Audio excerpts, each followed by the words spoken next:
Bonjour et bienvenue dans cette vidéo du jour 7 du challenge 30 jours de Deep Learning où on va passer ensemble de 0 à 1 en matière de Deep Learning. Dans les 6 précédentes vidéos, on a introduit ce qu'on entendait par Deep Learning. On a surtout vu que le Deep Learning, c'était une catégorie de modèles de Machine Learning qui se basait sur les réseaux de neurones. Et on a vu justement comment se constitue un réseau de neurones. On a la couche d'entrée qui se compose en général des données d'entrée, des inputs, des caractéristiques qui ont été précritées. En dehors de la couche d'entrée, on a les couches cachées qui sont tout simplement des transformations des données de départ. On va utiliser les pondérations, les biais, les fonctions d'activation pour avoir la meilleure transformation possible. Et en dehors des couches cachées, on a la couche de sortie qui, elle, contient la prédiction. C'est ce qu'on a vu. On a vu les algorithmes de backpropagation, forward propagation, on a tout vu ça. Et surtout, on a mis en place un projet concret, notamment le projet qui consistait à partir des images, mettre en place un modèle de deep learning avec 2 couches cachées qui permet de prédire le chiffre qui s'affichait sur l'image. Étant donné que le chiffre, on a 0, 1 jusqu'à 9, il y a 10 chiffres à prédire, c'était un problème de classification multiclasse. Il y a plusieurs classes, ok?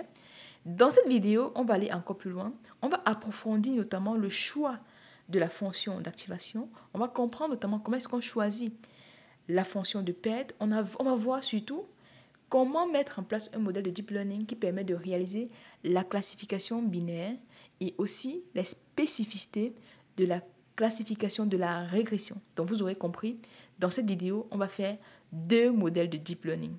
Un modèle pour faire de la classification binaire et un autre modèle pour faire de la régression. Comme je le dis souvent ici, prenez votre PC, prenez votre ordi, pratiquez en même temps que moi. Parce que c'est en pratiquant que vous allez progresser. Pratiquez, pratiquez, pratiquez, parce que c'est comme ça qu'on arrive à monter en compétence. Sans plus tarder, allons sur mon notebook, on va ouvrir Google, tout simplement. Donc on va ouvrir Google Colab. Donc vous allez sur le navigateur juste ici, tac, comme ceci. Vous écrivez Google Colab, ok, tac. Voilà, on prend Google Colab, on va créer un nouveau notebook. Je vais faire New Notebook. Comment est-ce qu'on va l'appeler? On peut l'appeler classification et régression parce qu'ici, on va faire 2 tâches, classification et régression. Je vais taper ici, classification et régression. Régression, voilà. Donc, il y a un point central que j'ai envie de vous montrer, que j'ai découvert justement pendant ce challenge, c'est qu'avec Google Colab, vous avez la possibilité de générer automatiquement des codes. Par exemple, si je clique ici et j'écris, s'il te plaît, génère un code qui permet de réaliser le deep learning sur un problème de classification binaire avec une base de données populaire. Ok, vous voyez? Franchement, aujourd'hui, le code, ce n'est pas ce qui est le plus difficile à avoir. Ce qui est plus compliqué, c'est la compréhension. Vous voyez, je viens d'écrire automatiquement, j'ai mon code, on va voir si ça marche en fait. TensorFlow, ok, MNIST, c'est la base qu'on a utilisée dans la vidéo du jour 6. Sequential, c'est justement ce qui permet de créer un modèle avec Keras. Dense, c'est pour créer en fait des couches fully connected. Flatten, c'est pour aplatir les éléments. Vous voyez, en fait, il commence par normaliser mes données. On importe la base de données. Donc déjà, ça, c'est l'importation des bases. On a vu ça dans la vidéo d'hier. Il va normaliser les images pour avoir les données de 0 à 1.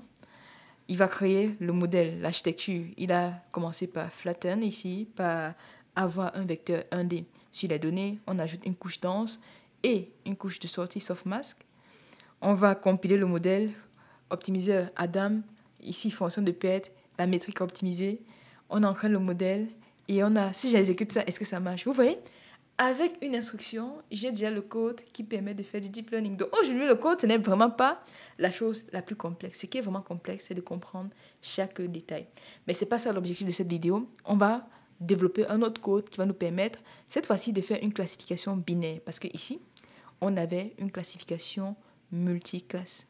Après 1 minute, l'entraînement est terminé. On va maintenant passer à la problématique du jour qui est de réaliser un modèle de classification dans l'autre. L'idée ici, c'est de vous montrer qu'il y a ces outils qui existent, qui vous facilitent la vie. N'hésitez pas à les utiliser. Ça vous permet de progresser et concentrez-vous sur la compréhension. Ok? Comprenez tout ce que vous faites parce que c'est ça le plus important. Donc maintenant, première étape, bien sûr, ce sera importer les packages. Ok? Donc on va mettre ici importation des packages nécessaires. Voilà, je vais importer les packages, je rajoute un code. Je vais copier le code que j'ai déjà préparé pour vous et vous expliquer chaque ligne parce que c'est ça la plus-value que j'ai dans cette vidéo. Là, c'est l'importation de TensorFlow. Vous savez que TensorFlow, c'est l'un des packages qui permet de faire le deep learning. Ici, IMDb, c'est la base de données qu'on va utiliser dans laquelle on a la description des films ainsi qu'une variable Y qui nous dit si c'est positif, si l'avis général sur le film était positif ou pas. Donc 1 si c'est positif et 0 sinon. C'est une base de données qui est déjà directement intégrée à Keras. Ceci, je vais vous expliquer plus tard parce que ce sera un outil qu'on va utiliser lorsqu'on travaille sur du texte en fait. Comment est-ce qu'on précrète le texte? Donc, ce sera important. Models, c'est pour mettre en place les modèles en Keras. Layers, couches, c'est pour ajouter les couches dans notre réseau de neurones.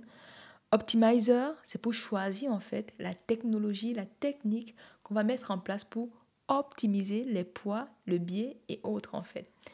Ici, confusion matrice, c'est ce qui permet en fait de réaliser la matrice de confusion, analyser la précision, la sensibilité, la spécificité, voir à quel point le modèle il est performant. Classification report, c'est un rapport qui donne en fait l'ensemble des indicateurs qui va vous permettre en fait de juger de la pertinence de votre modèle. Matplotlib pour faire des graphiques en Python, Seaborn pour faire des graphiques encore plus facilement que Matplotlib. Et enfin, le package de base NumPy pour les calculs scientifiques. Ok? Une fois qu'on a importé les packages, tac, qu'est-ce qu'on va faire par la suite? On va charger les données. Ok, on va charger les données. Et pour charger les données, on va utiliser la base de données déjà disponible. Je copie le code une fois de plus et je colle ici. Je vous explique. Donc, Iscrane, c'est la base d'entraînement sur laquelle on va développer notre modèle. On va entraîner l'ensemble des paramètres. YCrane, c'est la valeur, c'est la variable qui nous dit si le film est positif ou négatif, la revue du moins. Xtest, c'est l'ensemble des caractéristiques du film sur la base test qui va nous permettre de juger de la pertinence de notre modèle. Ytext, pareil que YCrane, la revue du film, est-ce que c'est positif ou c'est négatif? Ici, IMDb, c'est la librairie qu'on a chargée ici, le module. Loud Data. Ici, Max Feature. Pourquoi est-ce qu'on va considérer uniquement 10 000 mots pour chaque film pour pouvoir prédire si le film est positif ou négatif? On va utiliser uniquement 10 000 mots. Raison pour laquelle ici, on met un maximum. Vous pouvez prendre tout, mais plus vous avez de mots, plus l'entraînement de votre modèle sera complexe et compliqué. Raison pour laquelle ici, en général, comme je n'ai pas assez de puissance, on va se limiter à un nombre maximum de mots pour caractériser un film. Donc, c'est ça la raison pour laquelle vous avez ce max feature. Le max len, je vous expliquerai ce que c'est plus tard. Notamment, c'est un rapport avec path sequence qu'on verra plus tard, dont j'exécute. Donc, je vais importer ma base de données. Après cette seconde, la base importée, vous pouvez voir ce qu'on a dans la base. On va copier ça. On va ajouter un code. Tac, vous allez voir. En fait, vous allez voir, dans la base, on a des listes avec des numéros. Il faut juste savoir que lorsqu'on travaille sur des données textuelles, en général, une première opération qu'on met en place, c'est de transformer le texte en nombre, en fait, en chiffres. Parce que lorsqu'on fait du deep learning, les algorithmes d'optimisation se basent sur des données numériques. Donc, la première opération, c'est toujours de transformer le texte qu'on a en données numériques. Dans Keras, ce travail a déjà été fait. Vous avez la possibilité de voir à quoi correspond cette phrase. Je vais vous montrer ça tout à l'heure. YCrane, vous aurez essentiellement des 0 ou des 1. Parce qu'à chaque X, vous voyez, 1, 0, 1 si c'est positif, 0 si c'est négatif. Donc, je vais vous montrer ici un élément qui va vous permettre de voir de façon concrète ce à quoi renvoient les chiffres qu'on a vus tout à l'heure. Voilà. Vous voyez, je vais expliquer plus tard. Donc ici, je récupère une fois de plus la base de données. Cette fois-ci, je ne mets pas de max feature. Je vais récupérer ici le dictionnaire pour chaque chiffre. Quel est le mot associé? Par exemple, pour bonjour, on peut dire que bonjour représente 1. Mardi représente 2. Mercredi 3. Vous voyez? En fait, c'est ça. En fait, ici, dans la première version que vous aviez ici, à chaque mot, on associe un chiffre, entre guillemets, ok? D'où la présence d'un dictionnaire qui va justement faire le mapping. On sait que le 1 signifie telle chose, le 2 signifie tel autre mot. Donc, quand vous voyez ceci, ça veut dire qu'à chaque chiffre est associé un mot. Donc, raison pour laquelle, ici, vous voyez ici, on récupère tout simplement le dictionnaire, le mapping. Une fois qu'on a le mapping du dictionnaire, juste ici, on va avoir la clé, ça s'appelle le chiffre, et la valeur, le texte associé. On va décoder cela pour convertir notre fichier-ci en chaîne de caractères. Et là, on applique le décodage sur la première ligne, tout simplement. Si j'exécute ceci, si j'exécute ça, vous allez voir une phrase en bonne et due forme. Donc, le numérique que vous avez ici, en fait, c'est une phrase qui a été encodée. Donc, vous décodez. Parce que dans le deep learning, on ne peut pas travailler avec des phrases. Vous voyez, par exemple, ici, « This film was just brilliant ». Vous voyez? Donc, voilà la phrase en question. Mais pour notre algorithme de deep learning, ça va ressembler à ça. Donc, première étape lorsqu'on travaille sur des chaînes de caractères, c'est toujours de transformer en numérique. Il y a des opérations mathématiques qu'on met en place pour pouvoir faire cela. Nous avons importé la base de données. Maintenant, on va passer à la prochaine étape qui va consister à réaliser ce qu'on appelle le padding du texte. Qu'est-ce que c'est? En fait, dans un texte en général, les phrases peuvent ne pas avoir la même longueur. Le padding va justement faire en sorte que chaque phrase ait exactement la même longueur. Je vous explique, je reprends ce code juste ici pour vous montrer comment est-ce qu'on fait ce padding en Python. Voilà, c'est ça ici. Donc, xcrane, je fais en sorte que chaque ligne, en termes de max de longueur, on est combien? On est, j'avais défini combien? J'avais défini, 500, voilà. La longueur max, c'est de 500, ok? C'est ce qui va se passer juste avec ça. Je vous explique le padding avec un exemple concret, juste là, voilà. Donc, on va prendre un exemple de séquence pour que vous voyez un peu l'intérêt du padding et à quoi ça sert. Ici, voilà. Moi, je vais effacer les virgules que j'ai rajoutées. Et là, voilà. Donc, voici une séquence que j'ai. Ça, c'est un mot. Supposons ça, c'est un, c'est bonjour. Deux, c'est bonsoir. Peu importe. Donc, voici une phrase. Voici une autre phrase. Voici une dernière phrase. Quand on dit qu'on réalise le padding, on peut faire en sorte que chaque phrase aura la même longueur. Par exemple, je veux que toutes mes phrases, ici, le max, c'est combien? 1, 2, 3, 4, 5.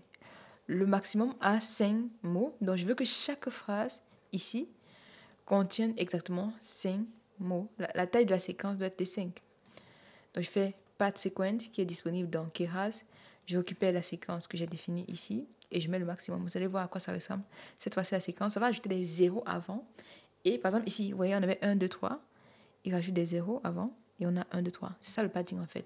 Harmoniser fait en sorte que toutes les phrases aient exactement la même taille. Ça fait partie du pré-processing du texte. Lorsqu'on va parler des RNN, des réseaux de neurones récurrents, on va voir spécifiquement comment traiter du texte. Donc là, c'est juste pour vous dire, lorsqu'on travaille sur du texte, il y a des traitements à faire. Déjà, premièrement, quitter du texte brut à des valeurs quantitatives. Il y a des méthodologies bien précises. Il y a tout ce qu'on va appeler unbinding et autres. On verra ça plus tard, mais voilà. Nous avons réalisé le pré-traitement du texte. Maintenant, on peut construire le modèle. Donc, toujours, on importe des packages, on importe la base de données, on réalise le pré-traitement. Maintenant, on peut commencer à réaliser le modèle de deep learning. Donc, je vais me mettre ici, rajouter une autre couche de code. Je vais écrire modèle de deep learning. Donc, pour me construire le modèle, il y a 3 étapes. Il y a déjà la définition du modèle. On va définir l'architecture. Ensuite, on va compiler. La compilation consiste à définir la fonction de perte, définir la méthode d'optimisation ainsi que la métrique d'évaluation. Ensuite, on va entraîner. Voilà les étapes qu'on va faire tout de suite. Donc voilà, j'ajoute un code que j'ai déjà prédéfini pour vous et vous explique chaque ligne que je vais mettre ici. OK. Donc ici, modèle.sequential, ça permet de définir justement le modèle que nous allons utiliser. Donc, on construit déjà un modèle vide, entre guillemets. Ensuite, je peux rajouter des couches. Sur la couche d'entrée, on va réaliser l'embedding. Je vais vous expliquer c'est quoi l'embedding plus tard, mais retenez juste que l'embedding, c'est cette technique qui permet de récupérer en fait du texte et de transformer cela en vecteur numérique compréhensible par des algorithmes de deep learning. Ça, c'est vraiment très résumé. Lorsqu'on travaille sur du texte, il y a toute cette opération d'embedding qu'il faut réaliser. En gros, on va transformer des vecteurs qui sont exploitables par l'algorithme. Donc, embedding, ici, max feature, c'est ce que j'ai défini plus tard.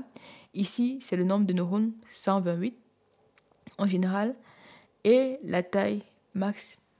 Après avoir réalisé l'embedding ici, on va transformer cet embedding en vecteur 1D. Ça, c'est toujours la base. Une fois qu'on a fait ça, bon, ça, je ne vais pas l'ajouter plus d'instant, je vais vous expliquer ce que c'est plus tard. OK? Ensuite, on va rajouter une couche cachée qui sera une couche dense avec 128 de neurones et la fonction d'activation Rectifast Linear Unit. Dans la majorité des cas, lorsque vous allez faire du deep learning, cette fonction sera souvent utilisée. Ça, c'est une fonction qu'on utilise souvent, très souvent. Vous allez voir cette fonction surtout dans des couches cachées. Et au niveau du nombre de neurones, honnêtement, j'ai lu plusieurs livres sur le sujet et il n'y a pas de règles. Il y a des personnes qui vont vous dire, en général, ici, par exemple, vous pouvez mettre la couche avant, on aurait pu mettre ici, par exemple, 200 neurones, je dis n'importe quoi, et la couche avant, après, on met moins. L'idée centrale, c'est qu'on fonctionne un peu en sous forme de pyramide, en fait. Au début, on a beaucoup de neurones, et au fur et à mesure, ça se rétrécit. Ça, c'est une technique, mais le principe central, c'est toujours de tester. Vous pouvez prendre un nombre de neurones adapté, ensuite, vous entraînez, vous augmentez au fur et à mesure. C'est ça, en fait, la règle. Il n'y a pas de règle précise, il n'y a pas de méthodologie fixe pour dire, quand c'est comme ceci, prenez tel nombre de neurones. Il y a une technique qui dit, allez, prenez la pyramide comme ça. Il y a une autre technique qui dit, bref, c'est là, ce n'est pas la science ici qu'on est en train de faire. Donc ici, j'ai mis 128. De votre côté, testez peut-être 200. Peut-être vous mettez 200 ici, vous mettez 100 ici, vous voyez ce qui se passe. Est-ce que c'est mieux, est-ce que c'est pas mieux? C'est plus en fait de là. Et ce qui est vraiment important, c'est déjà la couche d'entrée, parce que la couche d'entrée doit avoir les mêmes dimensions que vos données de départ. Et aussi la couche de sortie. Étant donné qu'ici, on peut faire une prédiction 0, 1, on peut ressortir une probabilité. Raison pour laquelle la dimension ici, c'est 1. Ça ne peut pas être plus, impossible. La fonction d'activation, ça c'est aussi important, sigmoïde. Lorsqu'on est en classification binaire de modalités, c'est de la sigmoïde. Lorsqu'on est avec plusieurs modalités, c'est du softmax. Donc ça c'est ce qui est important. Là, donc je viens de construire mon réseau de neurones. Vous pouvez faire un modèle pour un summary, pour voir globalement l'architecture de votre réseau, ce que ça contient. Vous voyez, ici, en embedding, on a le nombre de paramètres. Ici, on n'a pas de paramètres parce qu'on n'a pas mis de paramètres à ce niveau. Dense, voilà le nombre de paramètres. Donc finalement, voici le nombre de paramètres qu'on va entraîner avec ce réseau qu'on a défini. Une fois que le réseau a été défini, prochaine étape va consister à compiler, définir la méthodologie qui permet justement d'entraîner l'ensemble de ces paramètres-là. Donc, je vais récupérer le code qui est ici, qui permet de compiler le réseau. Tac, j'exécute ici, voilà. Cette fois-ci, en termes de fonction de paire, on choisit Binary Cross Entropy. Donc, en général, l'entropie, c'est cette technique, c'est cet outil, c'est cette fonction de paire utilisée lorsqu'on est en classification. Donc, quand c'est binaire, deux modalités. Au niveau de l'optimiseur, dans le livre de François Chollet sur le deep learning, il dit clairement que dans la pratique, le choix le plus sûr, c'est toujours d'utiliser RMS propre. Raison pour laquelle, dans ce projet, j'ai choisi ceci parce que c'est le choix sans risque. La plupart du temps, c'est l'algorithme qui est le plus utilisé pour faire de l'optimisation. Vous en avez d'autres, comme Adam, qu'on a vu tout à l'heure. Et en termes de métrique, on va toujours analyser l'accuracy. Donc, j'exécute. Ça, c'est la compilation. Une fois qu'on a compilé, on a tout défini, on peut maintenant entraîner notre modèle. Et pour entraîner, il faut faire un point fit sur la base. Tac, je copie ça. J'ajoute un nouveau code, faites en même temps que moi, recopier. Donc, modèle.fit pour entraîner. Je précise la base d'entraînement. Je précise ici quelles sont les prédictions que je souhaite réaliser. Donc, les valeurs Y, quoi. Batch size. Ici, c'est entraînement par lot. J'ai expliqué cela dans la vidéo d'hier. Le nombre d'époques, je mets 5 parce qu'ici, en fait, il y a beaucoup plus de paramètres. Il y en a combien? Il y en a presque 1 million de paramètres. Donc, ça risque de prendre beaucoup de temps. Pour ne pas prendre trop de temps, je mets uniquement 5 époques. Validation split, c'est pour assurer justement l'indépendance, pour analyser en fait la qualité de mon modèle au moment de l'entraînement. Donc, j'exécute pour entraîner mon modèle. Qu'est-ce qui manque? Ici, il y a une erreur incompatible. Attendez, je réexécute tout pour voir à quel niveau il y a une erreur, effectivement. Donc, je vais tout réexécuter. Donc, j'importe mes paquets, je charge mes données. Voilà. Une fois que j'ai chargé, je fais mon padding ici.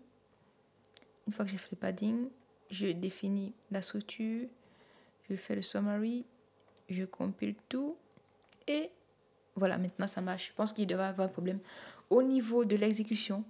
Donc, pour pouvoir faire le modèle, on définit le modèle, l'architecture, on compile, ensuite on entraîne. Par la magie du montage, l'entraînement est terminé après 6 minutes de mon côté. De votre côté, combien de temps ça a pris? Si vous voyez, vous augmentez un peu l'époque, ça risque de prendre plus longtemps. Donc, on va donc, prochaine étape, évaluer à peu près est-ce que notre modèle a su appris. Parce que si on regarde par exemple à la première époque, on se rend compte que l'accuracy est de 0,73 sur la base d'apprentissage et 0,85 sur la base de validation. Ok, voyons voir si notre modèle a su apprendre. Je vais vous donner des tips pour regarder cela. Tac, je copie ça et je rajoute un nouveau code. On va mettre évaluation, voilà. Donc, qu'est-ce que je fais ici? Je prends ici la fonction de PED sur la base d'entraînement, la fonction de PED sur la base de validation. Je récupère l'os en fonction des époques, la fonction de PED. Je fais la même chose en fait pour l'accuracy. Et là, on crée des subplots. Pourquoi le subplot? Ça va créer des graphiques séparés sur un même graphique. Regardez ici ce que ça donne. Vous voyez, quand il dit c'est sur un même graphique, c'est un seul graphique, ce n'est pas deux. Donc, je peux copier l'image. On voit ici quelque chose que je voulais vous montrer justement avec ce projet. C'est justement la notion de surapprentissage en fait. Tac. Je vais réduire un peu plus pour que vous voyez. OK. Vous voyez qu'après la première époque, ça c'est base d'entraînement. La fonction de PED ne fait que diminuer. Ça c'est normal. On veut que la fonction de PED soit la plus petite possible. Mais par contre, on se rend compte que la fonction de PED augmente sur la base de validation. Ça indique qu'il y a potentiellement surapprentissage parce que sur la base de validation, la fonction de PED augmente, tandis que sur la base d'entraînement, la fonction de PED diminue. Nous, on aimerait que l'accuracy soit plus élevée possible. Sur la base d'entraînement, vous voyez, l'accuracy augmente, mais par contre, sur la base de test, de validation, l'accuracy diminue. Donc, potentiellement, il y a un problème de surapprentissage. Raison pour laquelle, parfois, il y a ce qu'on appelle la couche drop out, juste là, que vous pouvez ajouter, que je ne vais pas ajouter ici parce que ça va prendre du temps, que vous pouvez ajouter par exemple là. À quoi ça sert? Ça permet de régulariser. Lorsqu'on régularise, certaines pondérations dans les réseaux de neurones auront un poids égal à 0, ce qui fait en sorte que on ne va pas trop apprendre de la base d'apprentissage. Je garde cela pour d'autres vidéos, mais voyez déjà le premier problème, ce qu'on appelle le surapprentissage. Vous voyez, ici, on a une fonction de PED qui baisse, mais par contre, sur la base de validation, ça augmente. Et là, pareil. Donc, on suppose que c'est bon. Peut-être après une époque seulement, le modèle était plutôt pas mal. On va donc utiliser le modèle pour faire des prédictions. Déjà, vérifier les performances sur la base de tests. Avec évaluer, que je vais copier juste là. Je vais copier. Donc, je fais un modèle évaluer. Je mets X-test, l'ensemble des caractéristiques sur la base de test. Rappelez-vous, sur la base de train et la base de test, on applique exactement les mêmes transformations. Donc, Y-text. Et là, j'ai mon accuracy et j'ai l'ACC du modèle globalement. Donc, c'est ça l'évaluation pour voir si, en termes d'accuracy, on aura les mêmes accuracy sur la base de test. Une fois que ce sera bon, on va réaliser des prédictions. On voit que sur la base de test, l'accuracy est de 0,84. Ici, on avait quoi? On avait, dernière époque, 0,82. 0,84. Donc, je vois quand même qu'il y a légèrement sur l'apprentissage quand même. Il y a quand même un peu d'apprentissage sur ce modèle, vu les graphiques qu'on a obtenus. Donc, on va quand même prédire avec. On va faire des prédictions. Y-pred, je fais un modèle predict X-test.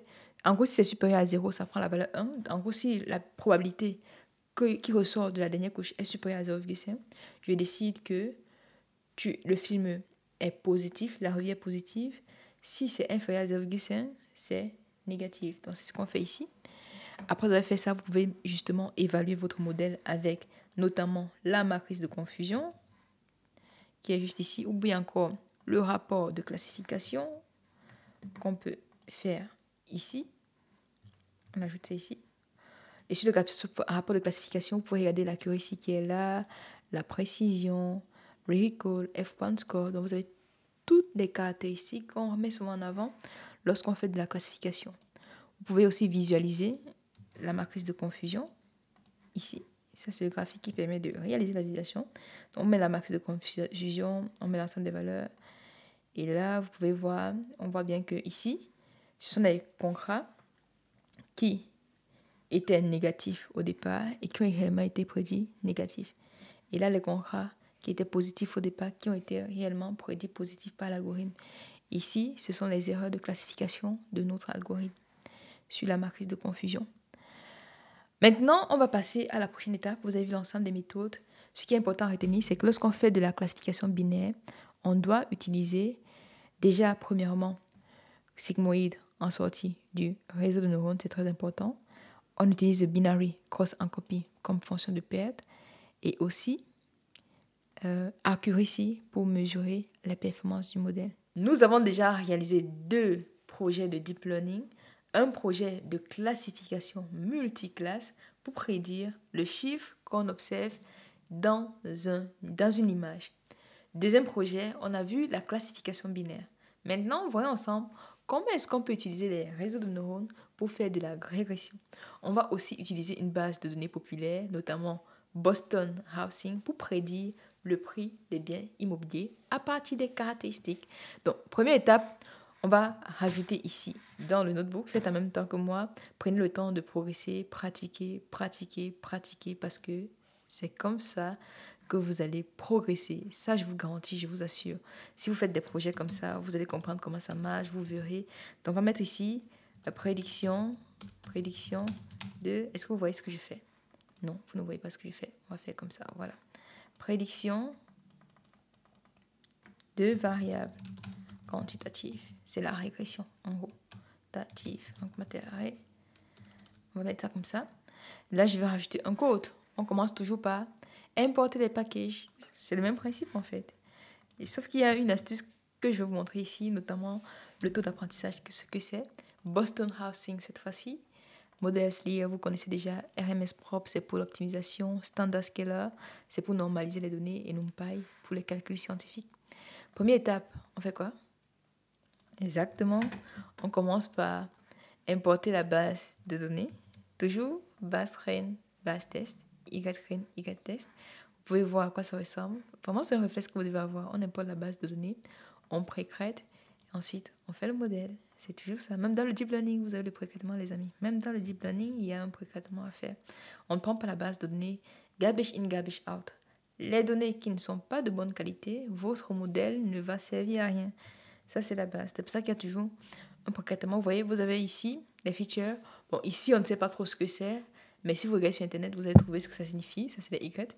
Les X, pardon. Et là, voilà les Y. Ce sont les prix des biens immobiliers en question. Toc. Et là, je vais mettre là. Vous allez voir le Y. C'est ça. OK?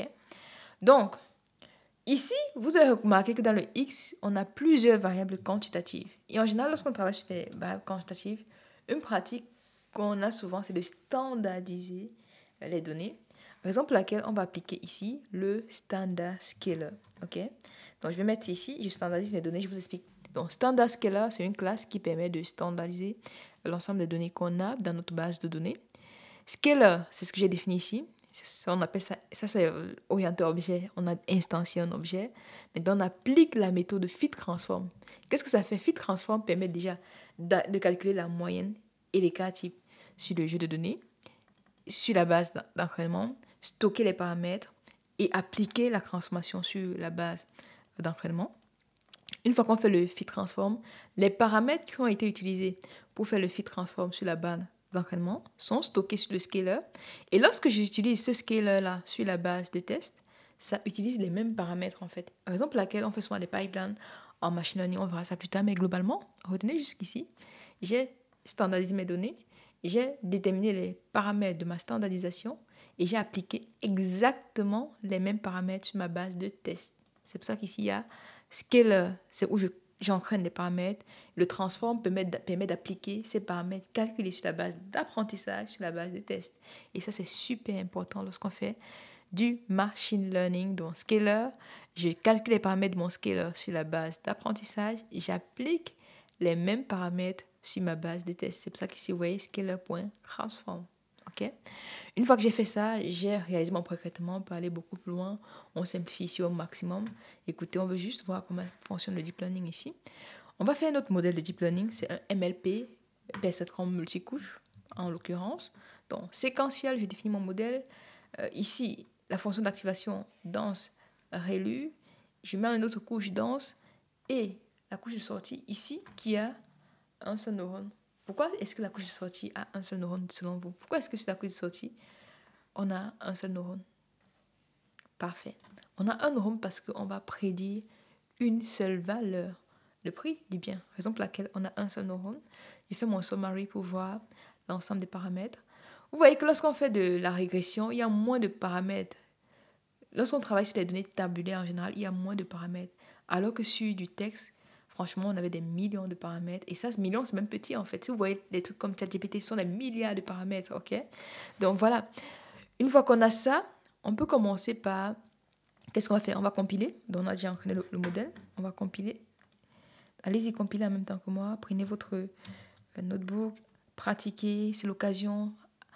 En cours, on ne vous donne pas l'opportunité de pratiquer. Vous n'avez pas eu l'occasion de pratiquer. Sur le coin stat, j'aimerais allier théorie et pratique. Parce que c'est comme ça qu'on arrive à progresser. Pratiquez, pratiquez, pratiquez. Faites-le maintenant. Prenez votre ordinateur tout de suite. Et allez-y. Ayez votre premier bug, ayez vos premières erreurs parce que c'est comme ça qu'on progresse. J'ai récemment vu l'interview de Willis Nana sur DataGen. Il disait en fait que l'une des choses qui a fait en sorte qu'il progresse dans son apprentissage en tant que data engineer, c'était de commettre des erreurs. Moi, ça m'a fait tellement de bien d'entendre ça parce que sur Internet, sur les réseaux sociaux, on parle uniquement de victoires. J'ai eu ceci en 2 jours, j'ai lu mon cours un jour, j'ai eu 20 sur 20 en mathématiques, j'ai passé mon entretien en 15 secondes, le recruteur m'a appelé, j'ai gagné 100 000 € la première année. Bref, on est toujours là dans le truc de victoire. Non, commettez vos erreurs rapidement parce que c'est comme ça que vous allez progresser. Donc, profitez de ces 30 jours. Échouer pendant ces 30 jours, moi je vais échouer avec vous, on progresse ensemble, ok? Donc allez-y, dites-moi que vous allez progresser avec moi en commentaire parce que c'est ça l'objectif du challenge. Lorsqu'on se donne des challenges, c'est justement pour se donner l'opportunité de progresser, pour se donner l'occasion d'apprendre. Allez, dites-moi en commentaire que vous allez apprendre avec moi pendant ces 30 jours. J'attends vos réponses en commentaire. Donc, j'ai divergé un peu, mais allons-y. C'était important de vous rappeler que ici, on est là pour apprendre. Ici, on est là pour progresser ensemble. Ici, on est là pour pratiquer. Ici, on est là pour ouvrir l'horizon des possibles. Parce que oui, c'est possible que vous compreniez l'IA. C'est possible. Tout le monde peut comprendre. Moi, je suis convaincue de ça. Je pense que vous également. Donc, donnez-vous les moyens. Progressez, progressez, progressez. Oui, vous allez y arriver. Allons-y. On a encore combien de jours? 23 jours. Moi, je suis en tout cas, je suis en forme. C'est le 7e jour. On a encore 23 jours. Et je suis là pour vous. Donc, profitez de ce moment pour progresser. Tous les projets que vous avez mis en stand-by, tous les projets que vous repoussez à demain, c'est pendant ces 30 jours qu'on va les réaliser. Échouez pendant ces 30 jours. Franchement, j'insiste encore, ma philosophie de l'échec, ça ne veut pas dire que je vais échouer. Moi, j'aime la réussite. Mais sauf que j'ai accepté que l'échec fait partie de l'apprentissage. Si je veux avoir un résultat spectaculaire, je dois faire des choses qui risquent de ne pas marcher. On s'en fout. Le plus important, c'est d'avoir osé. J'ai osé lancer ce challenge. J'ai osé lancer le challenge de 100 jours de machine learning. J'ai osé d'ouvrir ma première vidéo, partager avec vous sur ces réseaux. J'ai osé. Et c'est parce que j'ai osé que je vais progresser. Et vous également. Osez prendre le risque d'apprendre pendant ces 30 jours et vous allez progresser. Alors, on va prendre le point fit tout de suite. On a déjà fait le point compile. Ah, je ne vous ai même pas expliqué le point je ne vous ai pas expliqué ce que je voulais parce qu'on m'a posé la question en commentaire justement sur ce que c'est que le learning rate. Okay? Le learning rate, c'est quoi? C'est le taux d'apprentissage. Vous voyez, lorsqu'on fait du deep learning, en général, il y a plusieurs époques. Okay? À chaque époque, on entraîne des paramètres. Et les paramètres, c'est juste entre guillemets. L'époque A, on a les paramètres qui ont été optimisés. L'époque B, on optimise davantage. Il faut voir le taux de... Comment on appelle ça? Le taux d'apprentissage, c'est tout simplement le facteur avec lequel vous devez modifier vos poids. Je m'explique. Je vais vous montrer une image pour que vous compreniez mieux parce que c'est dans la formule en fait de calcul. Le taux d'entraînement, d'apprentissage, deep learning. Donc, je suis là. Voilà. Il y a une image que j'ai vue tout à l'heure. Je l'ai là sur mon deuxième écran pour que vous voyez un peu la formule. Learning, je vais mettre plutôt learning rate. Learning rate. Deep learning. Vous allez voir l'image. En fait, c'est au moment de l'ajustement des paramètres, au lieu d'ajuster avec la valeur qu'on a obtenue lors de l'entraînement, on va multiplier cela par le taux d'apprentissage, généralement. Donc, voici ça ici. Voici l'image que je voulais vous montrer. Vous voyez, ça, c'est θ 1. Supposez que θ 1 ici, c'est le poids avant l'entraînement. Donc, θ 1, on va enlever alpha ici, c'est le taux d'entraînement, vous voyez. Donc, au lieu d'ajouter seulement ce paramètre qui est ici, on va ajuster en fonction de ce taux d'apprentissage là. Plus il est faible, en général, il y a un calibrage. Ici, j'ai choisi 0,01. Voilà, comme ça, on ne va pas modifier non plus trop. Parce que si vous modifiez trop vos poids, vous risquez en fait de biaiser vos analyses. Donc, il faut bien trouver le juste milieu. Si on ne met rien en fait, c'est comme si il faut se voir qu'à chaque apprentissage, on modifie les poids de cette grandeur-là. Le taux d'apprentissage vient un peu limiter, vous voyez, l'effet de cette modification. Dites-moi en commentaire si c'est clair pour vous. Donc, taux d'apprentissage, c'est tout simplement à quel point l'entraînement qu'on vient de réaliser va impacter nos pondérations. C'est ça le taux d'apprentissage. Donc, θ 1 moins l'ajustement qui était là dès le départ. C'est même d'ailleurs la raison pour laquelle j'ai fait cette vidéo, pour vous montrer ce paramètre Learning Rate, parce que j'ai eu le commentaire là-dessus. Donc, profitez-en, mettez toutes vos questions en commentaire. Je peux ajuster le paramètre, le challenge en fonction de vos questions. OK. Et là, la fonction de PET. En variable catégorielle, c'était quoi? Encropie, cross-encropie et autres. Sur la régression, cette fois-ci, c'est MSE. Mean Square Error. J'ai fait ici MSE, Mean Square Error. Vous allez voir la formule, Mean Square Error, Mean Square Error. Voilà, donc c'est tout simplement YI moins YI carré au chapeau 1 sur N. C'est ça qu'on optimise en fait. Pourquoi est-ce qu'on utilise ça? Parce que c'est dérivable en fait. Pour ceux qui ont fait les mathématiques, ceux et celles qui ont fait les mathématiques, la fonction carré est dérivable, alors que la fonction racine carrée n'est pas dérivable, par exemple, en 0. Raison pour laquelle, lorsqu'on veut optimiser, on préfère utiliser la fonction de PET MSE. Et par contre, vous voyez, sur la métrique, on utilise MAE. MAE, c'est quoi? Je vous montre MAE, Mean Absolute Error. Mean Absolute Error, c'est la valeur absolue, la différence. On dit souvent que le MAE n'est pas dérivable. Raison pour laquelle, comme fonction de PET, en régression, on privilégie le MSE, comparé la MSE, autant pour moi. Donc, j'exécute ça, je compile. Et ici, il n'y a pas beaucoup de paramètres. Je pense que l'entraînement, j'ai mis combien d'époques? J'ai même pas mis 30 époques et je pense que ça sera rapide en fait. Donc, vous allez voir. Je vous peux mettre 100 époques même parce qu'il n'y a pas beaucoup de paramètres à entraîner. Plus vous avez des paramètres, plus ça va prendre du temps. Donc, ça a même pris fait 10 secondes. OK?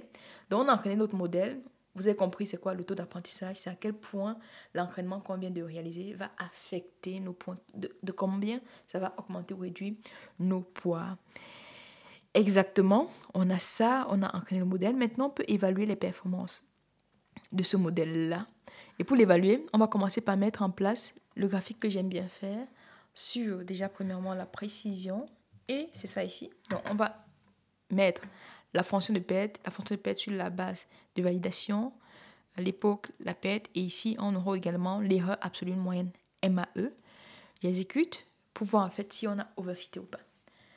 Déjà, j'aime bien ce graphique par rapport au graphique qu'on a eu tout à l'heure. Pourquoi? Parce que, vous voyez, la fonction de PET de la base d'entraînement est très proche de celle de la base de test. Est-ce que vous remarquez ça comme moi?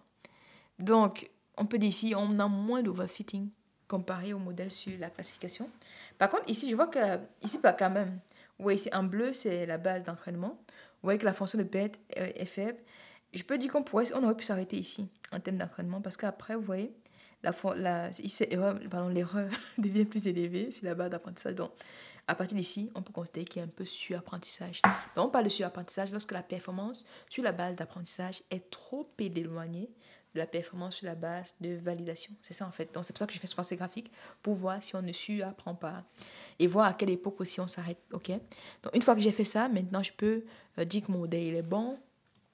Il y a les notions de early stopping. On va voir ça plus tard. Donc, on y va doucement, les amis. Progressivement, on va apprendre à notre rythme. Chacun son rythme, OK? À chacun son rythme. Donc, je fais des prédictions ici. Ça, c'est l'évaluation. J'ai MAE. Et je peux comparer la valeur qu'il y a ici à ce que j'ai durant la phase d'entraînement. Ici, le maximum, c'était 2,66. Est-ce que c'est proche? Ouais, c'est quand même proche, on va dire. Et là, je rajoute le code qui permet de faire la prédiction. Et j'affiche les 10 premières prédictions. Donc ça, c'est prédiction sur la base de test. Et ça permet d'afficher déjà les valeurs prédites et les valeurs observées. Je compare. Par exemple, ici, on a prédit 6,9. En réalité, c'était 7,2. On a prédit 8,13. En réalité, c'était 18,8. Donc, je trouve que c'est plutôt pas mal le modèle qu'on a conçu. Dites-moi en commentaire si vous avez eu un modèle plus performant que le mien. Mais moi, je trouve que ce modèle, il est déjà intéressant. Et ça montre déjà les possibilités. Honnêtement, on aurait pu faire mieux avec une régression linéaire classique. Donc là, c'est vraiment pour vous montrer l'intérêt du deep learning. Moi, je n'aurais jamais fait du deep learning sur un tel modèle. C'est juste un cas école. Donc ici, je classe quoi? Ici, je classe ce qu'on a observé, ce qu'on a prédit. Si tout était sur la ligne rouge là, les valeurs observées devaient être identiques aux valeurs prédites. Donc voilà les amis, ce que j'avais à partager avec vous dans cette vidéo. On a fait un bref récapitulatif de tout ce qu'on entend par deep learning. Vous avez déjà les bases, vous êtes déjà capable de concevoir vos propres modèles. Vous êtes capable de construire, vous avez compris le principe global deep learning. À partir de demain, on va commencer à faire de la computer vision. Okay? En attendant, il y a un quiz en description. Allez-y, faites le quiz pour challenger vos niveaux. Et dites-moi en commentaire quel est le score que vous avez obtenu. Comme d'habitude, likez, partagez, commentez parce que c'est comme ça que vous aidez le Coin Stat à progresser. Il y a l'algorithme YouTube. L'algorithme YouTube se base sur vos caractéristiques pour promouvoir des créateurs de contenu. Et donc, je compte sur vous pour faire en sorte que cette chaîne devienne la référence en matière d'IA dans la francophonie. En tout cas, moi, ça c'est mon objectif. Aidez-moi à atteindre cet objectif. Juste un petit pouce bleu, un partage, un commentaire pour aider d'autres personnes à découvrir ce challenge que je fais avec vous. Si vous souhaitez avoir l'ensemble des vidéos du challenge, ça se passe ici. Sur ce, prenez bien soin de vous et on se donne rendez-vous dans la prochaine vidéo pour la suite de l'aventure. Let's go!